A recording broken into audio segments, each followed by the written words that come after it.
ওদিকে Rochdale town হলে বৃহস্পতিবার অনুষ্ঠিত হয় সাউথ এশিয়ান হেরিটেজ ফেস্টিভ্যাল। আয়োজকরা বলেন, দক্ষিণ এশীয় দেশগুলোর সংস্কৃতি ও ঐতিহ্য তুলে ধরার লক্ষ্যে এই আয়োজন। বিস্তারিত সৈয়দ মিজানের রিপোর্টে।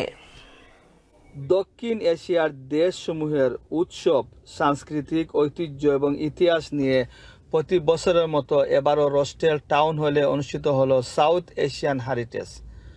ও এই অনুষ্ঠানে উপস্থিত ছিলেন ম্যানচেস্টারস্থ বাংলাদেশের সহকারী হাইকমিশনার, রচডেলের মেয়র, রচডেল এমপি সহ বিভিন্ন কমিউনিটির নেতৃবৃন্দ। আয়োজকরা বলেন, এ ধরনের অনুষ্ঠান তারা আয়োজন করে বিশেষ করে দক্ষিণ এশিয়া অঞ্চলের দেশসমূহের ঐতিহ্য এবং সাংস্কৃতিক ধরে রাখা তাদের মূল উদ্দেশ্য।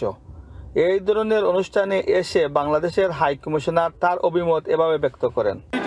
ফেস্টিভ্যাল এটা অত্যন্ত একটা সুন্দর অনুষ্ঠান, খুবই ফেস্টিভ, সবাই খুব এনজয় করতেছে। আমি এসে দেখলাম বিশেষ করে আমাদের সাউথ এশিয়ান সবগুলো দেশের যে ঐতিহ্য তুলে ধরা হয়েছে, ম্যাটেরিয়াল ঐতিহ্য অ্যাজ ওয়েল অ্যাজ কালচার, এটা অত্যন্ত ভালো উদ্যোগ। আমি ধন্যবাদ জানাই এটার যে উদ্যোক্তা এবং এটার পেছনে যারা আছেন সবাইকেই। আমি এটা সাফল্য কামনা করি এবং ভবিষ্যতে এটা আরও যেন বড় আকারে আয়োজন হয় সেটার আমি কামনা করি। ভালো লাগছে, এখানে আমাদের বাংলাদেশের সহকারী হাইকমিশনার এসেছেন, রচডেলের কাউন্সিলর, মেয়র সহ রচডেলের এমপি এসেছেন, সবাই দেখে খুব মুগ্ধ হয়েছেন। আশা করি আগামীতে এ ধরনের অনুষ্ঠান আরও ভালো থাকবে। রচডেল থেকে Syed Mizan, channel S, greater Manchester.